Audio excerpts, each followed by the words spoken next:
بسم اللہ الرحمن الرحیم۔ ناظرین السلام علیکم ورحمۃ اللہ۔ سیرت النبی صلی اللہ علیہ وآلہ وسلم ویلاگ نمبر ہے 407 اور ایپیسوڈ نمبر 2۔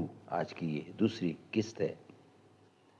ہیڈنگ چل رہا ہے غزوہ بنی المستلق یا غزوہ مریسی، سن 5 یا سن 6 ہجری۔ اس کا کچھ حصہ آپ کے سامنے ہم بیان کر چکے ہیں، کچھ حصہ باقی ہے، وہ انشاءاللہ ہم آپ کے سامنے رکھیں گے۔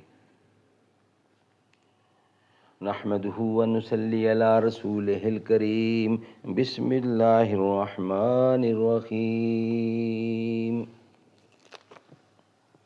ناظرین، اس کتاب کا نام ہے الرحیق المختوم۔ رائٹر اس کتاب کے مولانا صفی الرحمن مبارک پوری۔ سیرت النبی صلی اللہ علیہ وسلم پر دنیا بھر میں اول انعام یافتہ یہ کتاب ہے الرحیق المختوم، جو ہم آپ کے سامنے روزانہ کی بنیاد پر کم از کم 1 یا 2 ویلاگ پیش کرنے کی جسارت کرتے ہیں۔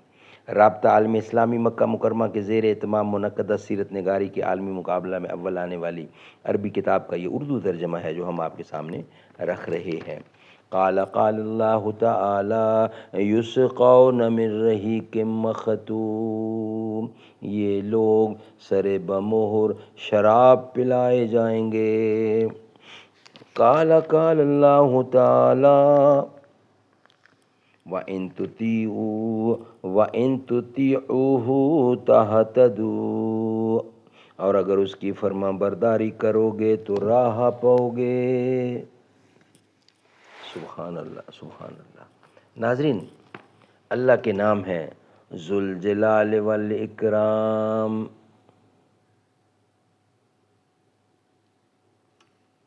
The Lord of Majesty and Magnificence۔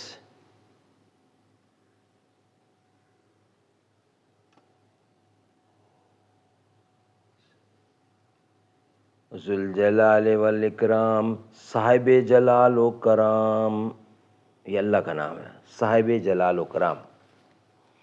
ذوالجلال والاکرام وہ ذات جو اس بات کی لائق ہے کہ اس کی تعظیم کی جائے اور اسے ہر عیب سے پاک سمجھا جائے۔ کمال عز و شرف، بزرگی اور تکریم کے لائق یہی وہ ذات ہے، تکریم کے لائق یہی ذات ہے، وہ ذات عظمت و کبریائی کے لائق اور بے پایاں رحمت کرنے والی ہے، نیز اس کا احسان ہر جن و انس پر یکساں جاری ہے۔ حسین ایک دل نشیں کہانی، حسین دستور حق کا بانی، حسین عباس کا سراپا، حسین اکبر کی نوجوانی، حسین قاسم کی کم نمائی، حسین اصغر کی بے زبانی، حسین دجلہ کا خشک پانی، حسین دجلہ کا خشک پانی، حسین زہرا کی بے کرانی، حسین ایک دل نشیں کہانی۔ بقیہ حصہ ہم آپ کے سامنے رکھ رہے ہیں، غزوہ بنی مستلق یا غزوہ مریسی۔ جب آپ کو خبر کی صحت کا اچھی طرح یقین آ گیا تو آپ نے صحابہ کرام کو تیاری کا حکم دیا اور بہت جلد روانہ ہو گئے۔ روانگی 6 شعبان کو ہوئی۔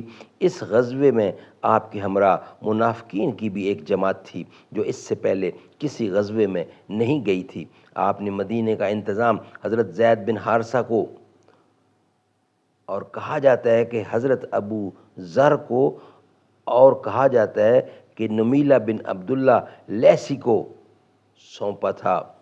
حارث بن ابی ذرار نے اسلامی لشکر کی خبر لانے کے لیے ایک جاسوس بھیجا تھا، لیکن مسلمانوں نے اسے گرفتار کر کے قتل کر دیا۔ جب حارث بن ابی ذرار اور اس کے رفقا کو رسول اللہ کی روانگی اور اپنے جاسوس کے قتل کیے جانے کا علم ہوا تو وہ سخت خوف زدہ ہوئے، اور جو عرب ان کے ساتھ تھے وہ سب بکھر گئے۔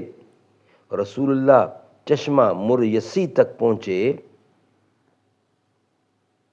ناظرین، مریسی میم پر پیش مریسی اور رے پر زبر یعنی قدیر کے اطراف میں ساحل سمندر کے قریب بنو مستلق کے ایک چشمے کا نام ہے۔ یہ چشمہ مریسی تک پہنچے تو بنو مستلق آمادہ جنگ ہو گئے۔ رسول اللہ صلی اللہ علیہ وسلم اور صحابہ کرام نے بھی صف بندی کر لی۔ پورے اسلامی لشکر کے علمبردار حضرت ابو بکر صدیق رضی اللہ عنہ تھے اور خاص انصار کا پھریرا حضرت سعد بن عبادہ رضی اللہ عنہ کے ہاتھ میں تھا۔ کچھ دیر فریقین میں تیروں کا تبادلہ ہوا۔ اس کے بعد رسول اللہ کے حکم سے صحابہ کرام نے یک بارگی حملہ کیا اور فتح یاب ہو گئے۔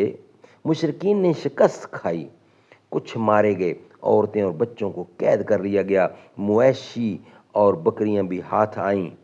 مسلمانوں کا صرف ایک آدمی مارا گیا جسے انصار نے دشمن کا آدمی سمجھ کر مارا تھا۔ ناظرین، اس غزوے کے متعلق اہل سیر کا بیان ہے، یعنی اہل سیر کا بھی یہی بیان ہے، لیکن علامہ ابن قیم نے لکھا ہے کہ یہ وہم ہے،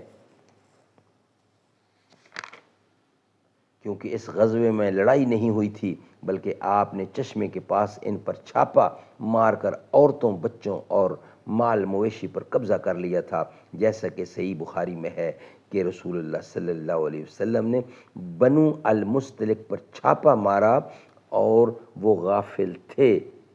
الآخر الحدیث نمبر 3۔ ناظرین، اس کا کچھ حصہ انشاءاللہ ہے وہ ہم آپ کے سامنے رکھیں گے نیکسٹ ویلاگ کی صورت میں۔ یہ ویلاگ ہمارا یہاں ہی مکمل ہوتا ہے۔ نہ ایسی زلفیں، نہ ایسا چہرہ، نہ یوں کسی پہ شباب ہوگا، جواب ہوں گے سبھی کے لیکن نہ مصطفیٰ کا جواب ہوگا۔